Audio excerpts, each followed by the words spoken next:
when you start thinking, I don't have anything to feel good about right now. I don't have anything to be proud of right now. I just want you to look at the devil some this week when he's telling you you don't have anything and you are not anything. And just only you and the devil will know what this means. Say, it's still a million. It's still a million. One time, come on, y'all better help me preach. I will preach through the Super Bowl if you don't start. And I got real arrogant one time because the church was growing and we had like a holiday weekend and there were only 8,000 people in church. Only 8,000 people in church. And one staff member showed me my million. Said, how many people lived in the town you grew up in? It was 6,000. 6,000. And what I needed was to break down my blessings, to break down my bag, and remember, it's still a million. Like, here's what I mean. If God never does anything else for me, he has been so good to me. Let me explain it to you. He canceled my sins. He did not treat me as my sins deserve. No, I'm serious. He gave me a purpose for living. He gave me a hope. He called me. He brought me into the kingdom. He put a crown on me. He gave me 750 million breaths, and I ought to use a few to thank him while I still can. You ought to thank him right now for your million. You ought to thank him right now for your bag. You ought to thank him right now for your blessing.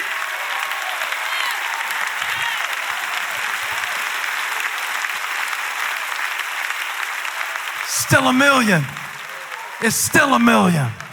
Break it down. You got a lot once you start counting it. Come on, let's count to a million. 1, 2, 3, 4, 5, 6, 7, 8, 9, 10. See, when you break it down, it doesn't sound so little anymore.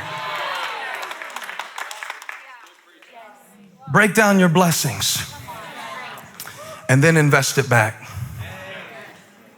Flip the bag. Flip the bag. 1 becomes 2. 2 becomes 4. See, I found this out, man. Now, we don't have time to do the illustration, but would you rather have $1 million today or a penny today, but I'm going to double it every day for 30 days? So I asked Graham last night. You just know that because it obviously is connected to the illustration because they said a penny. But Graham is 12, so I asked him the question. He thought for a minute. The first thing he said, is this a real offer or is this hypothetical? Because how much do I need to think about this? Put it on calculator, put it on calculator. So if we do it, and you can probably imagine, the first day that we double it is still not gonna be much. It's still gonna be like significantly less than $1 million. It's gonna be 2 cents. Put on, give it to me, give it to me. I know we don't really have time, but if you just double it, 0.01 times 2. I did that right? Okay. Times 2, count for me, that's 4 times 2 times 2 times 2 times 2 times 2 times 2 times 2. Now it's still only $10.24. But what if you double it and keep doubling it? All discipleship is doubling. All we can do as parents is try to double the values that we think are important imperfectly as we model them before our kids and apologize when we think they're wrong and just try to invest something that has been invested in us. All my mom did raising me was try to take what she had and apply it toward what she saw. And I'll be honest with you, it wasn't much. She would set aside like $15 every week to send me over to Jack Cribb's garage to learn guitar. Before that, my dad would cut Harold Staley's hair to get him to give me a guitar lesson, because I think at that point it was hard for them to afford the lesson, so it was an exchange. And then my mom dipped pine cones and sold them around holidays, dipped them in scented wax, and then she would sell that, put that money aside, drive me to Jack Cribb's. Jack Cribb's garage, he would sit on the freezer for the lesson, and you would get the chair. It was a really high class operation there. But that was a good man who taught me beach music. I didn't want to learn beach music, but beach music set the foundation for punk rock. I didn't learn a lot of chords.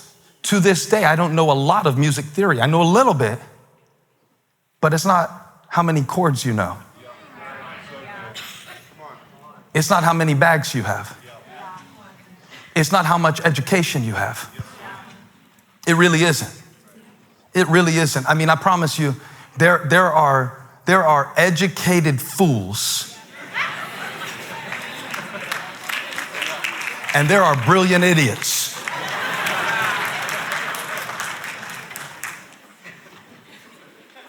All Billy had to do, because now I've written songs now that God has graced, because one way you flip the bag is you collaborate.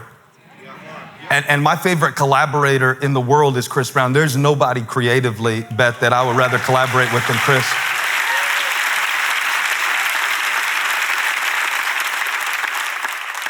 And now it's not how many chords I know, it's whether or not that enough people can come together, put their preferences aside, and move something forward. And flip the bag. And flip the bag. It's still $1 million. I tell you, I don't know that many guitar chords. Well, compared to most of y'all, I'm Mozart. You understand? And if the man with one, if Billy would have just kept on, oh man, well, this is not much. You don't have to stay stuck with what you started with. Look, I'm still going. That's 10,000 now. Still not $1 million. But we haven't got to 30 yet. And so the enemy, I messed it up. I put 22. All right, I got to start all over. Y'all hang tight for a second. It won't take long. Hold on. If you keep doing, I did it last night with Graham. I promise you I practiced this. It's hard to talk at the same time. But if he kept doubling it, if I keep doubling it, if I keep doubling it, if I keep doubling it, if I keep showing up, if I keep showing up. Okay, I didn't get much out of church this week. Honestly, I was distracted by Pastor's shirt. It was bright, hurt my eyes. But if I keep coming, if I keep doubling, touch somebody, say flip the bag, flip the bag, flip the bag, flip the bag. In 30 days, there we are, we're back at 10,000. Now it's 20. Now it's 41. Oh, now it's getting interesting, because now I see we started 2 services so we could start 2 campuses. This is not a church growth seminar. I'm trying to get you to think about the time you have, the talent you have, the treasure you have, the friendships you have, the skills you have. Double, double, double. We're almost there. We're almost there. If you would have took the penny, you could have had $5,368,709.12. And you're like, you can keep the change. No, don't keep it. Don't give the, what? Flip it. You saw what we could do with 1 if we take 12 and do that 30 days. So now, do not allow the devil to diminish the gift God gave you. Do not allow the devil to tell you your best years are behind you. I came to declare your blessed days are still up ahead. Flip that bag. Flip that bag. In the name of Jesus, it is not nothing.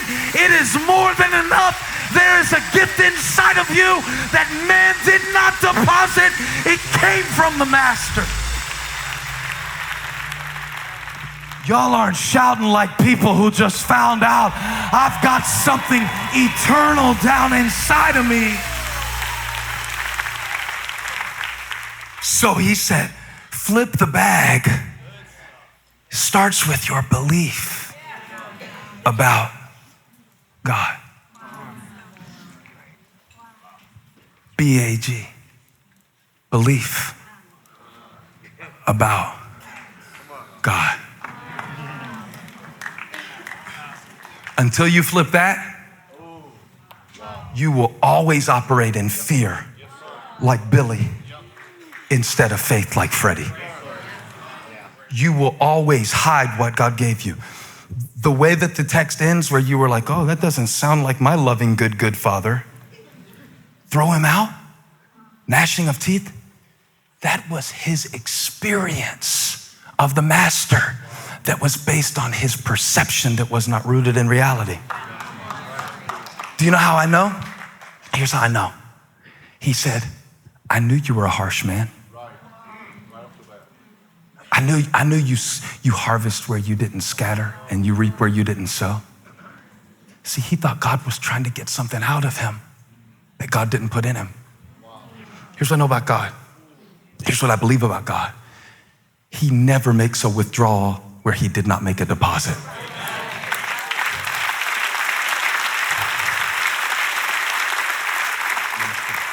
So the proof of God's power and presence and provision in your life is the demand. The demand proves the deposit. It shows you that he trusted you with something. He trusted you with something. I want to trust God, but I got to start understanding he trusted me. Just like you trusted me with your time today by being here, and I take that very seriously, God trusted you with something. How seriously do you take it? God trusted us with a church and it could have stayed one service. Wouldn't have bothered me much. When I had that dream and I was seeing the church small again, I was like, God, that was fun. It wasn't complicated. I mean, honestly, like, if we didn't double the church, what bothers me about it is you wouldn't be here. And I don't know what you've received through this ministry, but I know it started with a bag. It started with a belief about God. It starts with a belief about your gift. You know, the biggest flip in the passage is just to see like that all three of them received something, to see it as a gift. So where the enemy comes and goes, hey man, that's not enough time to do that. A lot of us, we don't spend time with God because we keep waiting on a week. You might have to catch some time with God in the car, okay? You might have to turn off, I'm gonna personalize this message to me, Sirius XM satellite radio, channel 34, Lithium, where they play the 90s music that God likes, but turn off the worship music. And sometimes you'd be like, this is all the time I'm gonna have today to breathe. When I was in college, I remember I used to go in the bathroom sometimes between classes and just go in like a stall and just try to take 3 to 5 minutes because I wasn't a morning person, so I'll sleep right up to class and I didn't get my time with God then. So then the devil would be like, oh, you didn't spend time with God. He's not gonna bless you today. I'd be like, I'll meet God in the bathroom. God will meet me right in there in that stall. And so to stay in a scarcity mindset is the enemy's objective, to get you to think about all the things that other people have. And to be honest with you, it's gonna go psychological as well. You're gonna start to feel like, well, I'm just a messed up person. That's the problem. I'm just not one of these good people. I'm just not one of these stable people. I'm crazy. I was raised by crazy. I was raised by third generation crazy. Crazy came before crazy, begot crazy, begot crazy, begot me.